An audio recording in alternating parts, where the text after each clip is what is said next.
Assalamualaikum warahmatullahi wabarakatuh. Pemirsa RCTV yang berbahagia, kembali kita dalam talk show PJJ On Show kerjasama Dinas Pendidikan Kota Cirebon bersama RCTV. Pemirsa RCTV, kita kembali kepada talk show kali ini, dan ini adalah talk show yang barangkali banyak ditunggu-tunggu oleh masyarakat Kota Cirebon khususnya terkait dengan pembelajaran tahun 2021 di Kota Cirebon, apakah tatap muka ataukah PJJ. Nanti kita akan bahas bersama para narasumber di sini, orang-orang istimewa di Kota Cirebon khususnya. Ada Pak Sekda, Pak Agus Mulyadi. Assalamualaikum warahmatullahi wabarakatuh. Selamat pagi Pak, semangat, sehat selalu Pak. Insya Allah, harus sehat. Iya, beliau adalah juga Ketua Gugus COVID-19 di Kota Cirebon. Ketua Harian Satuan Tugas Pak. Ketua Harian Satuan Tugas. Oke. Kemudian yang kedua ada narasumber kita juga, tamu istimewa kita adalah Pak Dr. Andes Haji Hediana Yusuf. Beliau adalah Ketua Dewan Pendidikan Kota Cirebon. Assalamualaikum warahmatullahi wabarakatuh. Semangat selalu Pak, sehat. Sehat. Nah, yang tidak asing lagi nih, yang jadi artis di PJJ ini adalah Pak Toto Herianto SPD MM. Beliau itu sering disebut sebagai Direktur PJJ. Direktur PJJ. Sehari-hari kedinasannya sebagai kasih di tenaga SMP Dinas Pendidikan Kota Cirebon. Pemirsa yang berbahagia, sebelum kita membahas dan mendalami terkait dengan menyongsong pembelajaran tatap muka tahun 2021 di Kota Cirebon ini, kita akan mengawal dulu dari Pak Toto sebagai Direktur PJJ ini. Barangkali memberikan laporan secara umum Pak, bagaimana dari awal sampai terakhir ini PJJ berlangsung, dan apa kendala dan suka dukanya nih. Barangkali nanti Pak Sekda dan Pak Dewan Pendidikan mengetahui secara umum dulu. Mangga Pak. Ya, terima kasih. Bismillahirrahmanirrahim. Assalamualaikum warahmatullahi wabarakatuh. Waalaikumsalam warahmatullahi wabarakatuh. Yang saya hormati saudara saya, sahabat dan atasan saya, Pak Agus, dan beliau Pak Sekda Kota Cirebon, yang selalu sehat ya Pak. Amin. Yang saya hormati Pak Haji, tidak asing lagi, sering talk show dengan kami di sini. Dan Pak Denny yang saya hormati, serta pemirsa RCTV Langkapadane. Mudah-mudahan pagi ini selalu sehat, selalu dapat lindungan Allah Subhanahu wa Ta'ala. Amin. Perlu kami sampaikan pada kesempatan ini bahwa BDR atau belajar dari rumah, program PJJ Kota Cirebon yang merupakan kebijakan pemerintah kota sebagai layanan pendidikan di Kota Cirebon ini. Alhamdulillah saat ini sudah berlangsung PAS online atau PASO, atau di kepanjangannya adalah penilaian akhir semester online. Alhamdulillah rating kita atau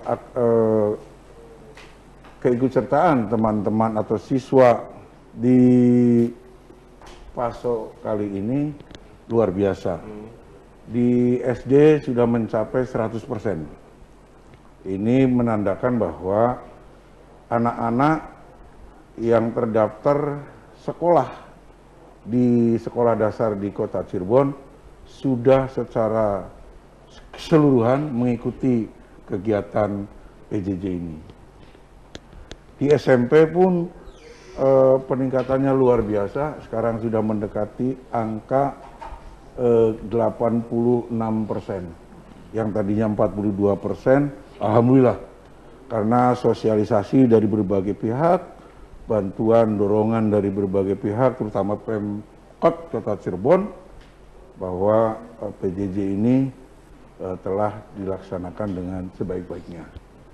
Ini juga berkat dari kerjasama dari KKG dan MGMB Kota Cirebon, dan kali ini saya laporkan Pak, bahwa guru-guru Kota Cirebon adalah guru-guru hebat. Kenapa saya katakan hebat? Karena dari prosesnya yang begitu singkat, ternyata dalam 1,5 bulan di bulan Mei, pertengahan Mei pada saat itu, sudah bisa menyusun kurikulum K13 yang dipadatkan melalui KD-KD esensial. Intinya yang ya. kita, ya. Intinya.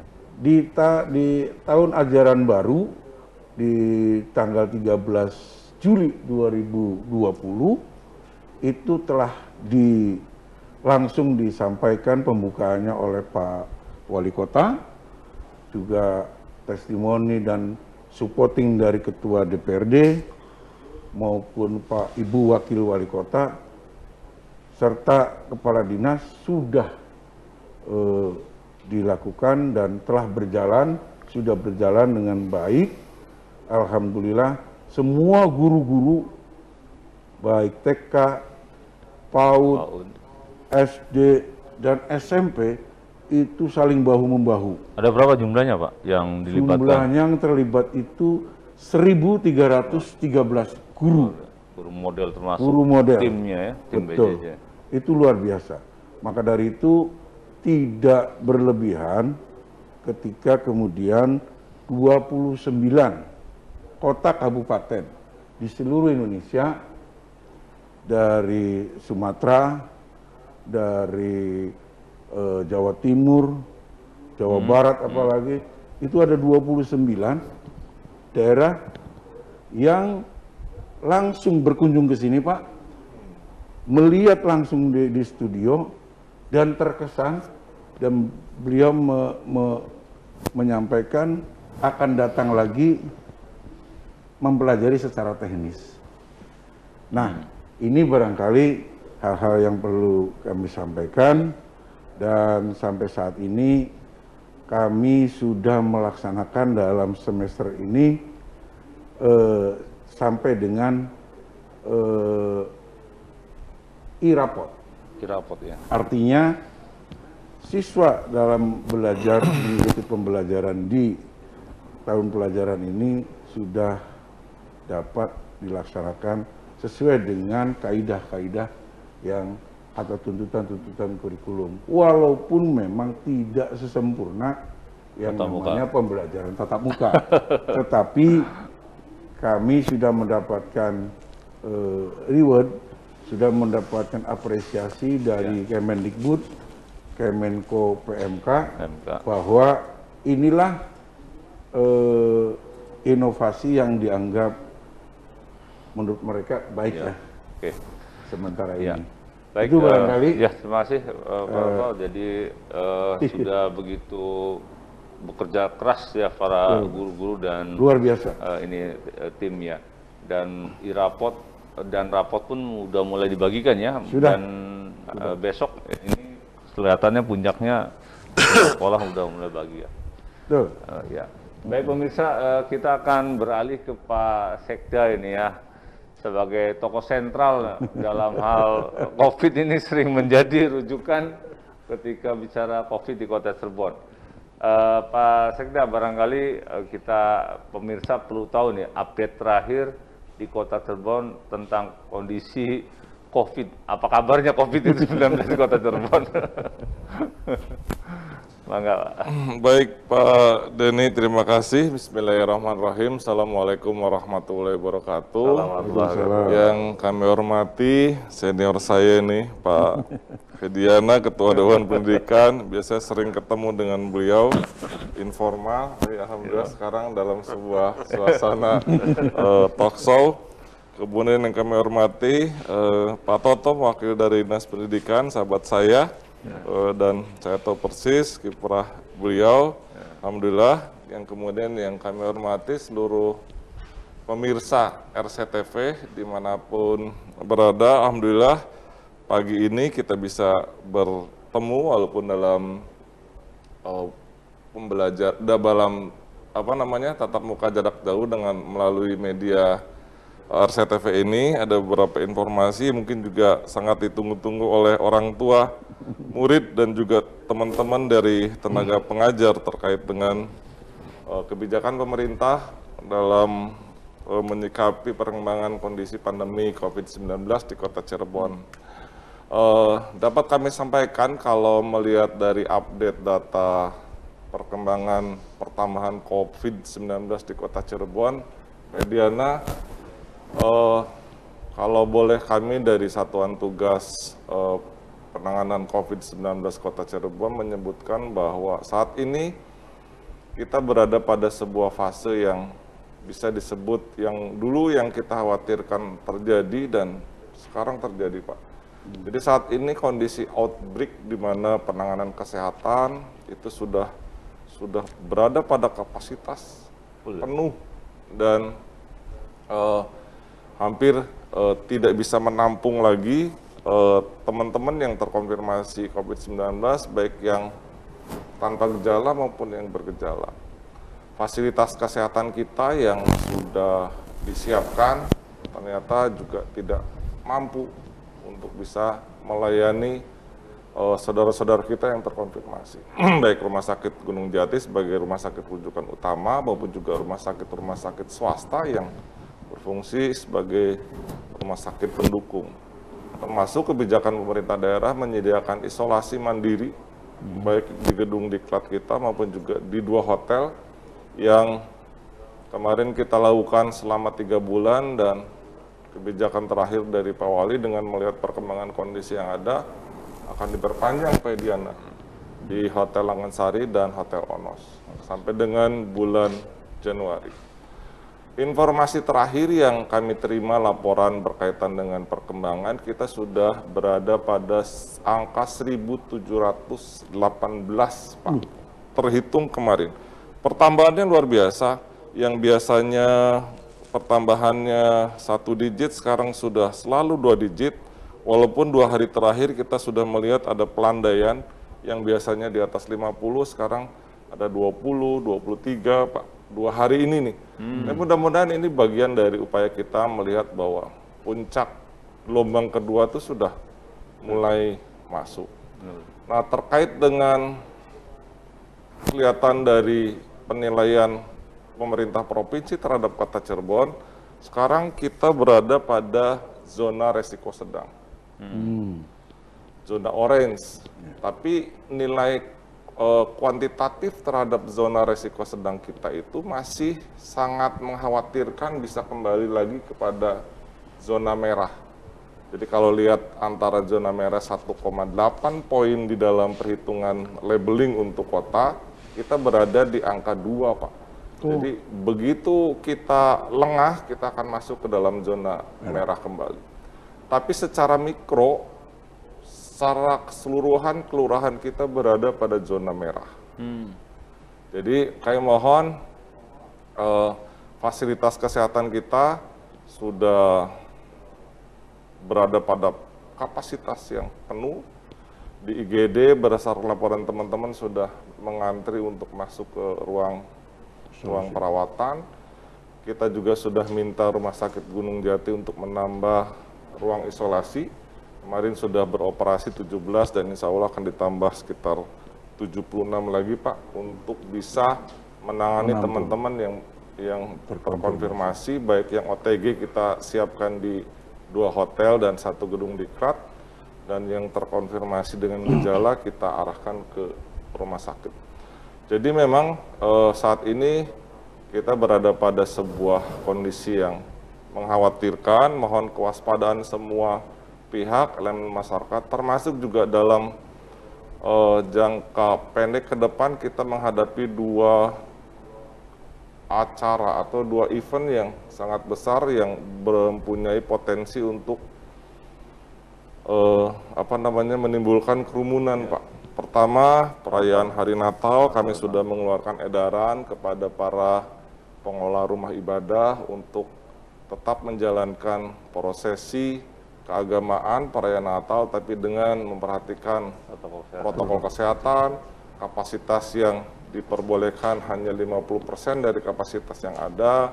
Kemudian kita harapkan protokol kesehatan diterapkan dengan ketat untuk anak-anak dan lansia yang memang punya potensi sangat tinggi. Kami himbau untuk tetap berada di rumah. Kemudian yang kedua terkait dengan tahun baru. Wali kota sudah mengeluarkan edaran untuk tidak diperbolehkan menyelenggarakan semacam kemeriahan tahun baru seperti tahun-tahun sebelumnya. Ada kerumunan di pusat-pusat kota, kita harapkan semua aktivitas masyarakat, usaha perdagangan, kemudian kegiatan-kegiatan lainnya sampai dengan jam 10, dan setelah itu kami mohon masyarakat bisa kembali ke rumah. Karena kami melihat bahwa tren yang terjadi bagian dari peningkatan akibat libur panjang ini sangat tinggi, Pak. Kita sudah melihat ada 3 kali long weekend yang sudah berjalan dan seminggu kemudian itu sudah langsung peningkatannya. Yang paling tinggi adalah kemarin libur bersama itu kenaikannya sampai dengan 88 per hari. Ini yang sangat mengkhawatirkan kami, karena bagaimanapun juga fasilitas kesehatan kita sangat terbatas, tenaga kesehatan kita juga sudah terpapar, sudah sedang menjalani isolasi mandiri, termasuk juga fasilitas isolasi mandiri hotel kita juga penuh. Teman-teman yang terkonfirmasi yang belum bisa masuk isolasi mandiri, melakukan isolasi mandiri di rumah dengan segala keterbatasan yang ada. Ini yang kami khawatirkan. Jadi kesimpulannya adalah kita masih berada dalam zona resiko sedang secara labeling di tingkat provinsi. Kemudian untuk tingkat mikro di seluruh kelurahan kita masih berada pada zona resiko tinggi. Dari angka yang tadi Pak Sekda, itu kan ada sedikit landai ya. Fenomena apa itu? Faktor apa yang barangkali dari tim Satgas COVID itu menilainya apa, menganalisisnya? Atau karena kebetulan gimana? Ya, kalau kita lihat dari sebaran dari masing-masing klaster, Pak, memang paling tinggi itu adalah klaster rumah tangga, Pak. Itu sekitar, kalau kita lihat data yang terakhir itu 68% itu berada di klaster rumah tangga, kemudian klaster perjalanan itu yang paling kedua 14,55, dan klaster perkantoran saat ini sedang naik, Pak, di 10,83%. Nah, kalau kita lihat mudah-mudahan pelandaian selama 2 hari ini adalah bagian dari kesadaran masyarakat untuk tetap mempertahankan dan melaksanakan protokol kesehatan. Ini yang harus kita pertahankan, Pak. Pelandaian di 2 hari terakhir ini kita harapkan terus sampai dengan nanti mudah-mudahan sampai vaksin itu bisa dilaksanakan. Pak. Tapi kita khawatirkan memang di depan ini dua event yang sangat berpotensi menaikkan, yang harus disikapi, yang harus kita tekan supaya ya jangan sampai kemudian mengalami peningkatan lagi. Kalau sudah mengalami peningkatan itu kan melandaikan laginya luar biasa. Pak Sekda, tahan dulu, kita akan jeda dulu sejenak. Pemirsa SCTV yang berbahagia, kita rehat sejenak untuk mengikuti iklan pariwara ini. Jangan kemana-mana.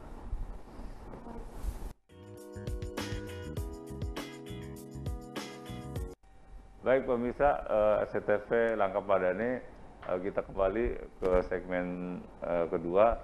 Kita akan ngobrol dengan Ketua Dewan Pendidikan Kota Cirebon, Pak Haji Hadian Yusuf. Pak Haji, bagaimana Dewan Pendidikan memahami atau melihat fenomena COVID dampaknya terhadap pendidikan di Kota Cirebon, barangkali punya pandangan analisis itu seberapa besar perubahannya dan bagaimana dampak secara signifikannya gitu terhadap pendidikan. Oke, terima kasih, Pak. Rekan saya, junior dan senior, Pak Sekda selaku Ketua Harian Satgas Covid Kota Cirebon, dan juga sahabat saya, Pak Toto, yang selalu ketemu. Terima kasih Pak Denny dan Pak pemirsa sekalian yang kami hormati. Pandemi ini situasi. Situasi ini tidak bisa kita rubah. Hanya yang harus kita sikapi adalah strateginya. Bagaimana kita menyikapi strategi ini agar kita bisa menurunkan situasi yang sekarang sedang oranye kan. Jangan sampai naik ke merah. Tapi kita lebih berharap ke hijau. Nah, apa yang harus dilakukan strategi ini? Kita nggak bisa ngubah, rubah aja lah situasinya, jangan pandemi kan, nggak bisa. Ini mohon maaf, biasanya kalau di sini saya tuh disuka dibuka karena ada ketua harian, saya nggak berani. Siap. Saya menghormati beliau ini. Saya menyikapi dari Dewan Pendidikan, ini perlunya yang kita hadapi kan PJJ-nya kan, konteksnya PJJ kan, BDR. BDR.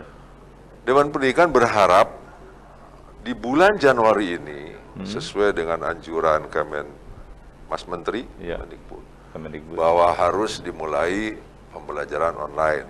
Itu pun melihat dari keputusan Satgas kan. Kami berharap di Cirebon ini SD SMP sudah bisa dibuka bulan Januari. Di akhir lah. Kenapa? Karena kita harus menyikapi dan menganalisis ada 3 komponen dalam belajar. Satu paket kan. Kognitif, afektif, psikomotoris. Satu tidak ada, ya bukan belajar. Sekarang kan belajarnya kognitif di TV kan. Iya. Tapi kita tidak tahu sampai sejauh mana pekerti dia, keterampilannya, itu yang harus dilengkapi. Jadi kita mendorong itu untuk segera diadakan offline. Paling cepatnya akhir Januari. Tatap muka maksudnya ya? Tatap muka, offline ya. Di sekolah. Ada satu kegiatan yang harus dipahami bersama, terutama pada pemerintah kota. Kebersamaan sinerginya dari ketiga bagian ini. Dinas Pendidikan, Dinas Kesehatan, dan Indag. Paham ya? Kenapa ini? Ya. Pendidikan sudah jelas kita ingin belajar, tapi ada protokol kesehatan. Apa yang harus dilakukan agar si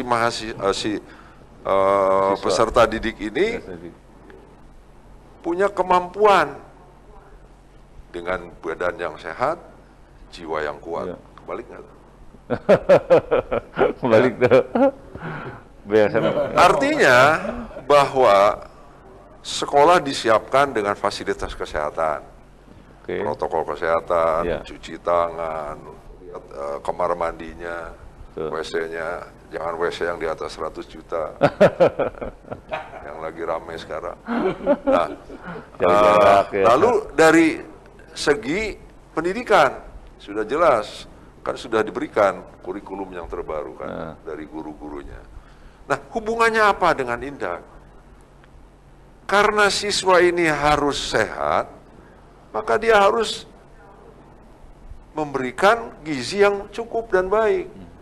Apa yang seharusnya diberikan?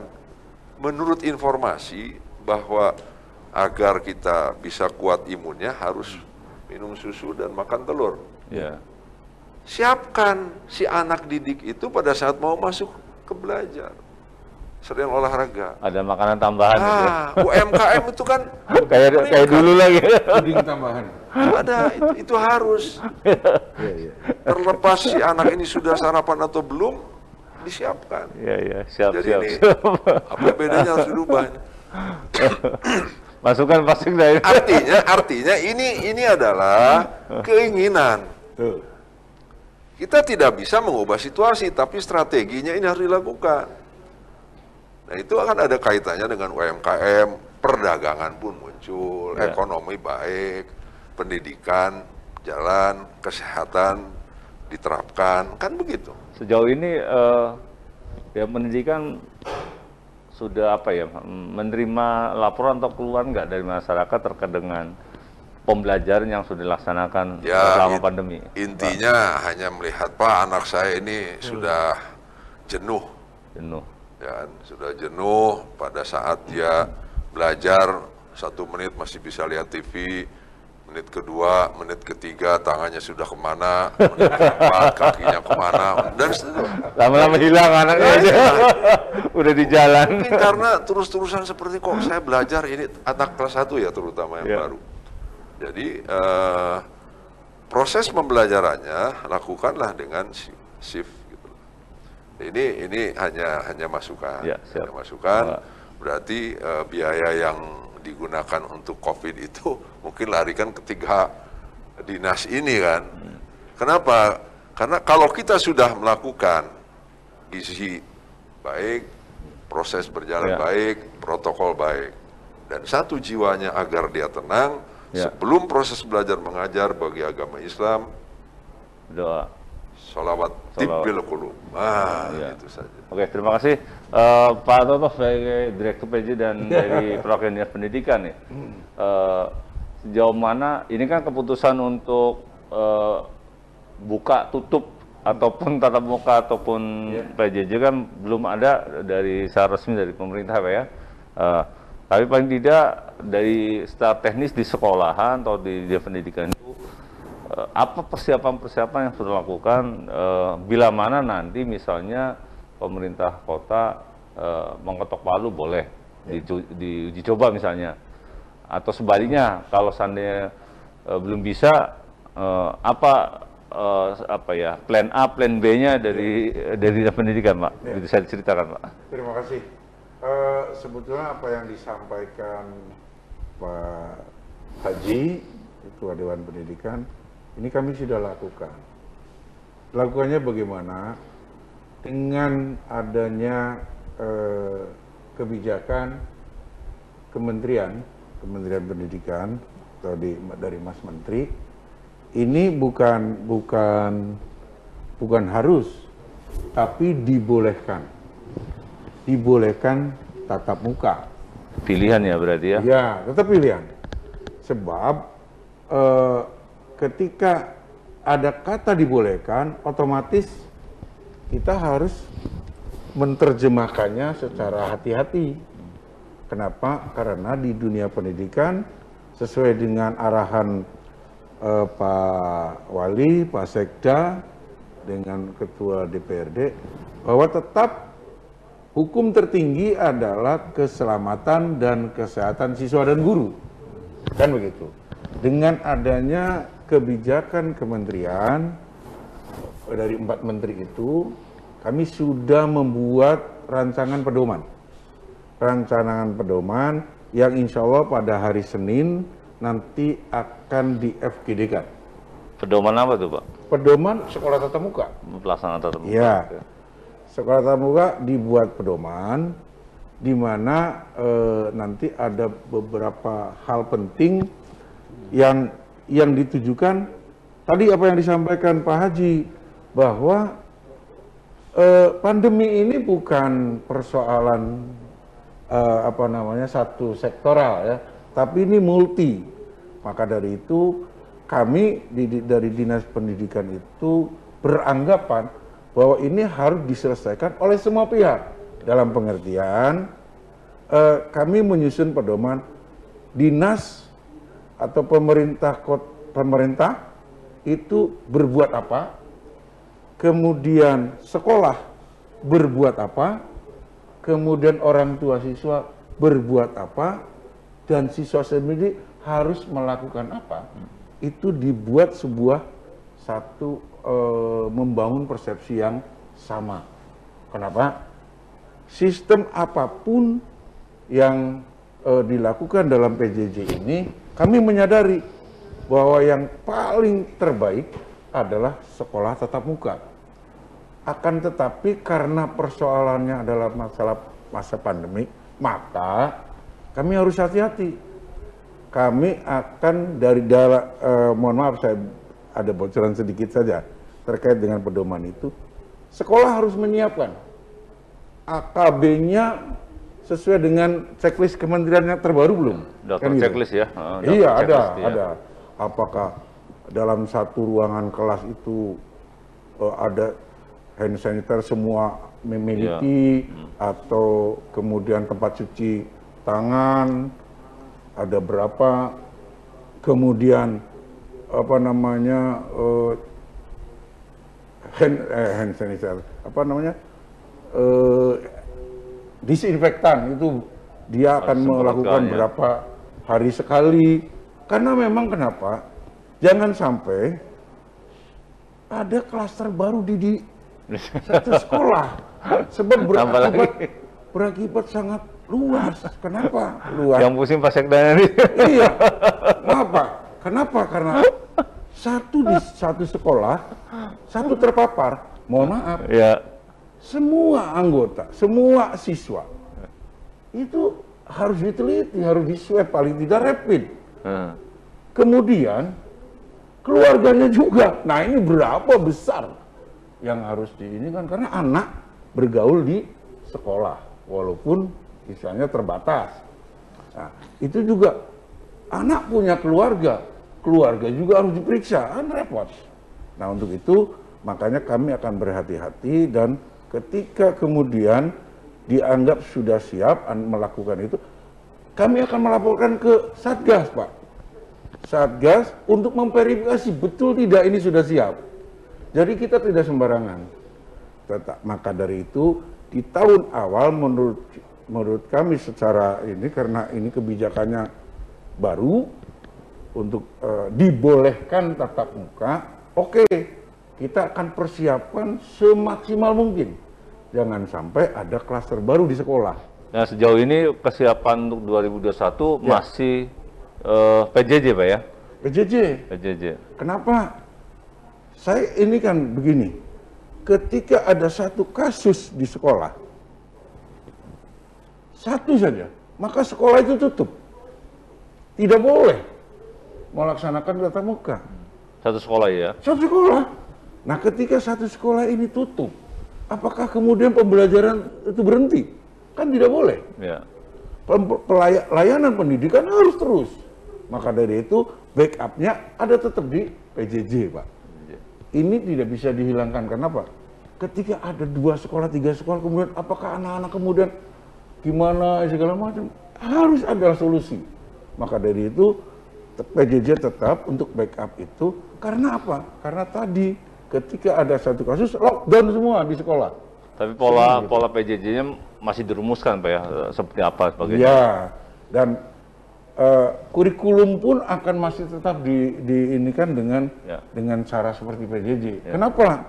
Karena ini kan sudah kita bentuk, sudah kita susun, kita godok dengan KKW dan MGMP yang esensial. Mohon maaf, bukan kurikulum darurat. Nggak ada sistem kurikulum darurat, itu nggak ada mengenal kurikulum darurat, nggak ada. Kalau darurat itu pengganti. Tapi ini K13 yang diperas ini kan dengan KD atau kompetensi dasar yang esensial. Itu barangkali. Sehingga mohon maaf, insya Allah mudah-mudahan hari Senin kami lakukan FGD yang nantinya hasilnya akan disampaikan kepada pemerintah daerah dan tembusan barangkali nanti ke Pak Ketua Dewan Pendidikan untuk bisa mengevaluasi lagi. FGD bukan satu-satunya, tetapi juga ini merupakan satu langkah bahwa kita mempersiapkan pembelajaran tatap muka, tetapi dengan kehati-hatian. Karena kami tahu persis bahwa pandemi ini tidak main-main. Apalagi Pak Ketua Harian Ya Pak, Satgas gitu Pak ya. Toto, Gitu. terkait dengan pemenuhan 3 aspek tadi ya, kognitif, afektif, psikomotor itu ketika nanti polanya tetap PJJ, ada upaya apa dari dinas ataupun sekolah untuk pemenuhan misalnya kognitif, psikomotor, afektif, pemenuhan kebutuhan itunya? Jadi begini, di PJJ itu ada KI 1 sampai KI 4 itu ada sebetulnya Pak. Kenapa? Karena di dalam keseharian anak-anak di sekolah dengan orang tua siswanya mengisi jurnal harian pembelajaran. Ya. Ada. Dan saya atau kami sudah menerima informasi testimoni dari orang tua siswa yang menyarankan bahwa jurnal harian tidak boleh hilang, kalau bisa ditingkatkan. Kenapa seperti itu? Karena orang tua siswa merasa ada hadir di rumah guru. Sebab apa? Di dalam jurnal harian itu ada checklist. Ya.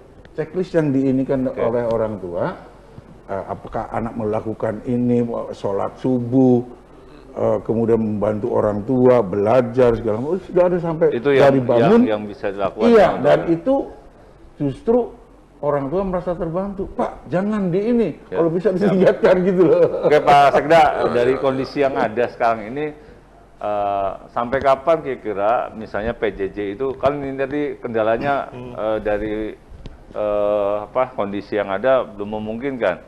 Nah, nanti orang tua kan akan bertanya nih Pak, mau sampai kapan nih kita akan PJJ terus kan gitu. Sementara ada sisi lain ruang-ruang psikologis anak yang mungkin selama ini agak terabaikan itu. Barangkali bisa Pak kasih gambaran itu. Baik Pak Denny, terima kasih. Kami menyadari bahwa memang dengan situasi PJJ ini banyak hal yang harus kita sesuaikan Pak. Iya. Termasuk tadi 3 aspek dalam pembelajaran. Termasuk juga bagaimana pendidikan budi pekerti itu juga menjadi bagian dari hal yang harus ditanamkan Pak Ketua ya. Nah yang kami sampaikan tadi bahwa kita berada masih pada zona risiko sedang, walaupun cenderung ke merah. Secara mikro kita masih, seluruh kelurahan masih merah. Nah, ada terkait dengan keputusan bersama antara 4 menteri, Menteri Pendidikan Kebudayaan, Menteri Kesehatan, Menteri Agama, Menteri Dalam Negeri, yang terbaru terutama untuk proses pembelajaran tatap muka semester genap, itu memang sudah dikeluarkan.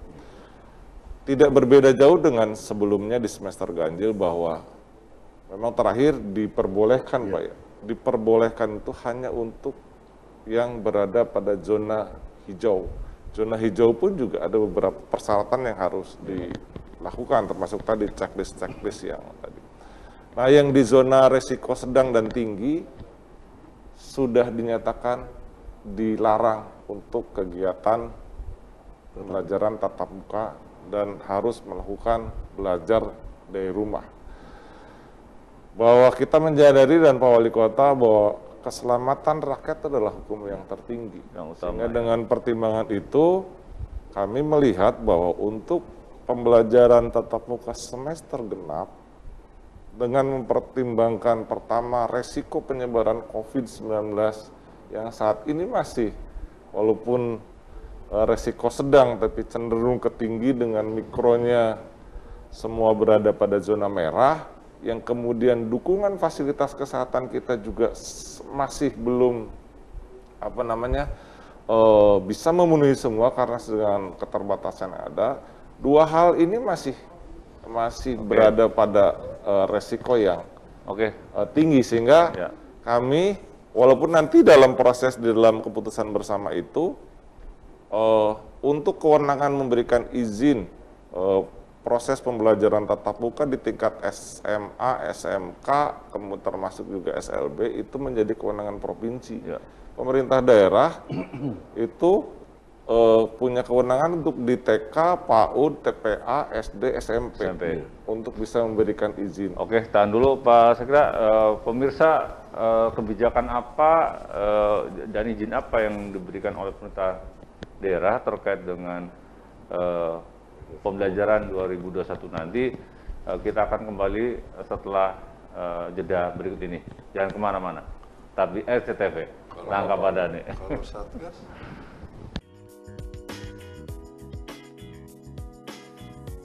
Baik pemirsa RCTV Langkah Padane, kita masuki segmen terakhir, segmen ketiga. Kita akan kembali memperjelas dan mempertegas arah dari kebijakan pemerintah daerah terkait dengan pendidikan atau pembelajaran di tahun 2021. Masih berlanjut dengan Pak Sekda terkait yang tadi, bagaimana sekolah ataupun pendidikan itu memungkinkan untuk tatap muka itu seperti apa? Apakah memang peluangnya untuk saat ini belum bisa, ataukah bisa dengan catatan apa itu ya? Barangkali bisa. Baik, Mbak Zeni. Yang pertama tadi bahwa kita harus berada pada zona risiko rendah dulu. Kemudian yang kedua, pemerintah daerah akan mengizinkan pembelajaran tatap muka apabila syarat-syarat yang dipersyaratkan itu terpenuhi. Yang paling pokok adalah tingkat resiko penyebaran COVID-nya berada pada zona rendah. Kemudian fasilitas kesehatan kita mencukupi. Sekarang kan semua berada pada kapasitas yang penuh, Pak. Ya, mengkhawatirkan ya. Mengkhawatirkan. Jadi kalau misalnya kita ingin melakukan proses pembelajaran tatap muka, yang paling penting adalah kita turunkan dulu tingkat resiko penyebaran sebuah daerah itu pada risiko rendah. Caranya bagaimana? Ya kami mohon masyarakat untuk tetap melaksanakan protokol kesehatan, tidak berada pada kerumunan, diupayakan. Kalaupun ada kegiatan-kegiatan yang harus dilaksanakan, harus memperhatikan kapasitas dengan durasi yang tidak terlalu lama. Paling maksimum yang bisa kita izinkan untuk sebuah event 2 jam dengan protokol kesehatan ketat dan kapasitas yang dimun. Artinya tetap kegiatan ekonomi berjalan, tapi kita juga aman dari tertularnya COVID-19. Jadi itu sebetulnya nanti kalau misalnya dalam proses perjalanan kita berada dinamis, ini kan 2 hari menjelang 2 hari terakhir ini kita sudah melandai sebetulnya, mudah-mudahan ini menjadi sebuah tanda yang baik. Tapi sekali lagi bahwa itu kuncinya adalah di masyarakat, Pak. Menjelang 2 kegiatan Natal dan Tahun Baru itu sangat potensial. Jadi kami mohon untuk tahun ini kita menahan diri untuk tetap di rumah, lakukan pekerjaan-pekerjaan sesuai dengan apa yang menjadi kewajiban kita. Setelah itu protokol kesehatan dilaksanakan, termasuk juga teman-teman di ASN juga yang lain untuk tetap memperhatikan perjalanan dinas, diupayakan selektif karena ternyata klaster perjalanan itu cukup menyumbang potensi yang tinggi, apalagi telah perjalanan masuk ke rumah menjadi resiko penyebaran tadi, di keluarga. Ada yang menarik dari pendidikan tuh Pak, dengan imunitas tubuh yang meningkat kan itu. Kenapa tidak coba nanti buka tatap muka, kemudian dikasih makanan tambahan ya tadi ya, vitamin, susu, sebagainya itu. Nah, jikalau kena kelak nanti dibuka pembelajaran di satu ketika, apakah upaya itu memungkinkan Pak untuk dilakukan di Kota Cirebon misalnya? Misalnya dari sokongan APBD, atau mungkin ada swadaya dari di level masyarakat, orang tua gitu. Iya. Baik, terima kasih. Tadi saya lupa menyampaikan tanggapan terhadap apa yang disampaikan Pak Ketua Dewan Pendidikan. Memang yang paling penting sebetulnya dalam masa pandemi COVID-19 ini adalah meningkatkan imunitas. Tadi caranya dengan tidur cukup, makanan bergizi, kemudian kita jangan stres kan. Nah, salah satu untuk menaikkan imun memang kita memberikan semacam dulu ada, sekarang masih berjalan PMTAS itu, program pemberian makanan buburan tambahan, bubur kacang. Itu sebetulnya bagian dari. Tapi situasinya kan berbeda, Pak. Sekarang ini kita semua harus menjalankan protokol kesehatan, sehingga nanti setelah kita turunkan dalam zona resiko rendah, kemudian vaksin sudah jalan, insya Allah salah satu bagian dari upaya pemerintah daerah untuk PMTAS untuk seluruhnya, kita bisa diskusikan dengan teman-teman DPRD, Pak, supaya menjadi bagian dari kewajiban pemerintah daerah lah untuk siswa-siswa yang memang termasuk gurunya juga kan, Pak ya? Oh iya. Tapi sekali lagi bahwa hukum tertinggi adalah keselamatan rakyat pada ini, Pak Diana, Pak Toto. Jadi sampai dengan saat ini dengan mempertimbangkan resiko dan fasilitas kesehatan itu dua hal yang penting. Kami masih belum merekomendasikan untuk bisa melakukan kegiatan pembelajaran tatap muka untuk semester genap. Semester genap ya, sampai itu. Itu bisa terjadi dinamis perubahannya kalau kita berada pada zona resiko rendah. Caranya ya turunkan kasusnya, masyarakat untuk tetap memperhatikan protokol kesehatan dengan mempertahankan 3M tadi. Sambil nunggu ini ya, perkembangan hasil vaksin seperti apa. Hasil vaksin itu dalam jangka panjang, Pak. Tidak begitu divaksin, kuat, kemudian kuat. Kan harus ada kayak makan sambel ya. 2 kali vaksin. Jadi insya Allah mudah-mudahan semuanya bisa berjalan dengan lancar, dilindungi oleh Allah tahapannya. 2022 kita bisa melakukan sebuah. Jadi kalau biasanya kalau imunisasi itu ada di SD Pak ya, sekarang nanti ada di posyandu ya. Imunisasi buat orang tua. Kita masih belum teknisnya belum, juklaknya belum ada, tapi secara dukungan anggaran dari APBD sudah menyiapkan. Sudah menyiapkan ya. Mudah-mudahan semuanya bisa berjalan dengan baik. Pak Ketua Dewan, Pak Haji, ini kan masih polanya akan kemungkinan digenap ini kan masih PJJ ya. Barangkali ada clue-clue atau poin-poin apa yang memberikan harapan ketika PJJ dilangsungkan tetap ada bagian-bagian ataupun harapan-harapan harus begini. Barangkali pandangan dari masukan dari Dewan Pendidikan seperti apa, Pak? Ya, instruksi ya. Yang tadi dikatakan Pak Ketua Satgas, itu kan kewajiban kita dulu, kita harus mengikuti AKB. Jadi kalau saya optimis, Dewan Pendidikan optimis, di semester genap ini bisa dilaksanakan, walaupun tidak maksimal. Asal ketentuannya yaitu bahwa semua kita disiplin diri, bahwa kita tuh memang sedang menghadapi situasi pandemi, tidak bisa kita mengubah situasi ini. Nah, untuk itulah kita bicara di sini kan harus pakai masker. Bersalaman kan seperti ini. Kan orang aneh ya, kok kayaknya tidak manusiawi. Tidak lumrah. Sebagian orang akan begitu. Dan menjadi kebiasaan tetap. Iya, kebiasaan baru. Begitu. Apalagi tadi bicara, waduh ini senior saya, oh sama senior kok begini. Nah, ini kan mengubah. Ya kita senior pun istilahnya kan harus memahami. Nah terkait dengan ini Pak, kan tadi kan biar siswa nggak stres lah gitu ya belajar. Apa sih barangkali trik-triknya barangkali Dewan Pendidikan yang selama ini menjadi bagian dari dunia pendidikan Pak ya? Agar siswa PJJ tapi dia tidak stres gitu. Tadi hilang, ngeluh dan sebagainya gitu. Manusiawinya Pak. Ya itu manusiawi ya. Terutama yang baru kelas 1 itu manusiawi. Tapi orang tua pun tidak bisa kita tekan. Karena apalagi orang tuanya yang sedang bekerja atau keluar mencari nafkah. Ya. Persoalan yang paling pokok ini bagaimana orang tua bisa menyiapkan kebutuhan dasar si anak. Merayu si anak, kan nggak bisa. Kalau orang yang sudah berkecukupan, kamu nih, belajar sini, lihat ke TV, ini makanannya. Nah sekarang bagaimana yang tidak? Itu juga perlu kan diperhatikan. Tapi saya pribadi optimis itu bisa dilaksanakan. Amin. Sangat bisa dilaksanakan. Asal bisa turun landai kan, bahkan sampai ke hijau.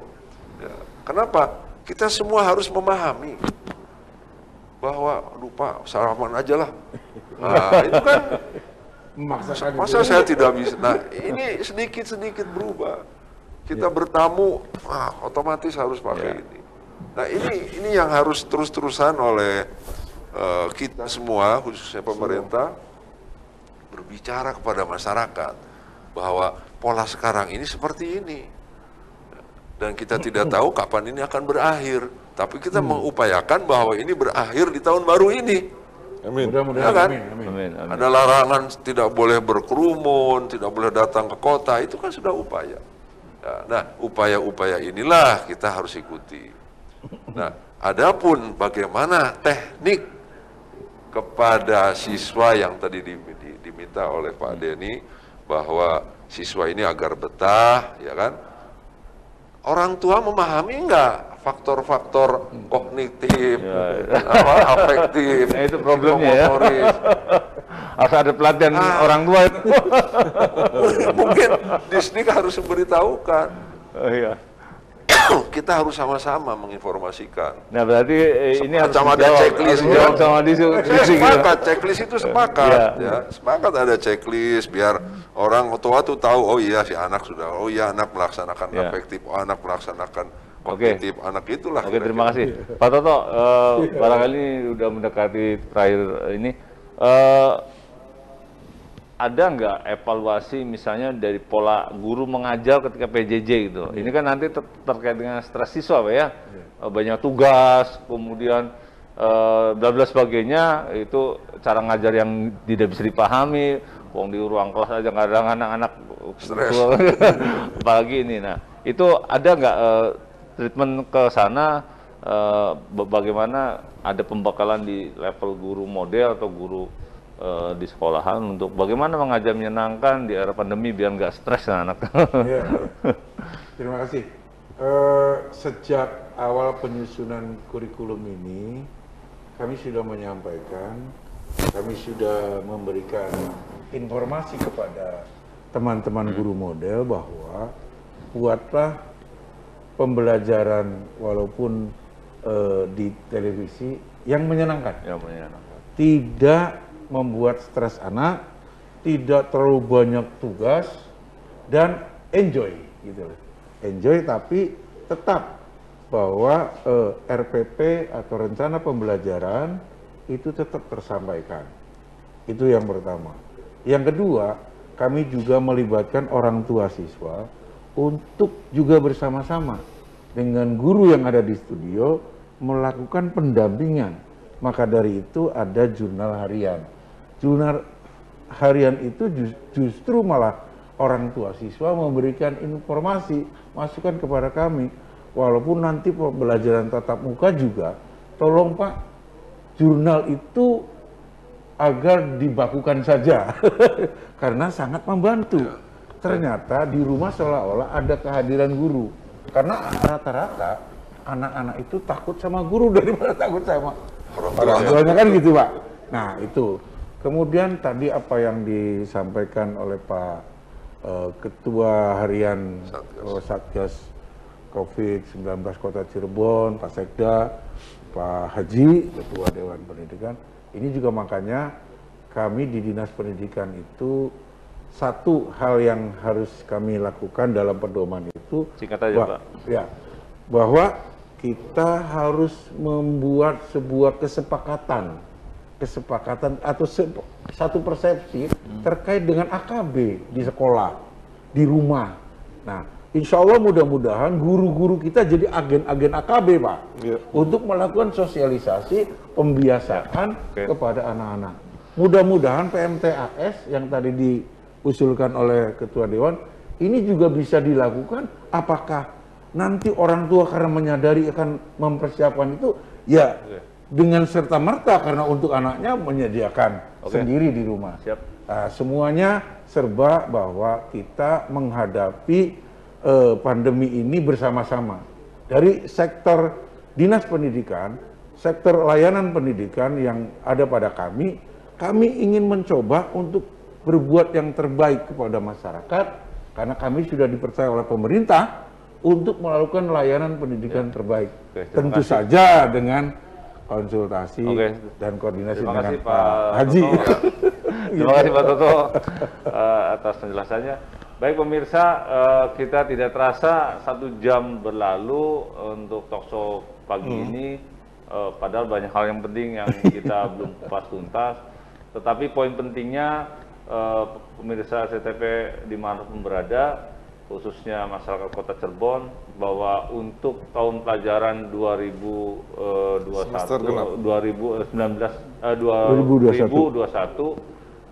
semester genap ke depan ini masih dalam pembelajaran jarak jauh. Mengingat kondisi Kota Cirebon, grafik penyebaran virus COVID-19 masih belum aman.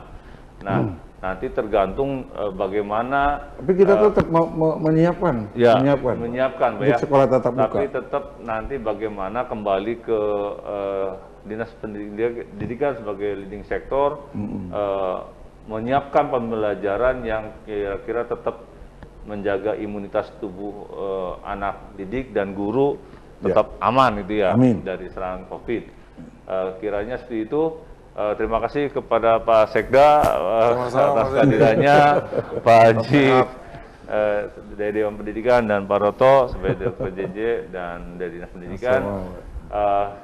Kita sampai kapan COVID ini akan berlalu, kembali pada diri kita dan pemirsa semuanya dan masyarakat akan tetap menjaga protokol kesehatan, jangan lupa menjaga imunitas tubuh dan berdoa kan gitu ya, agar badai ini segera berlalu.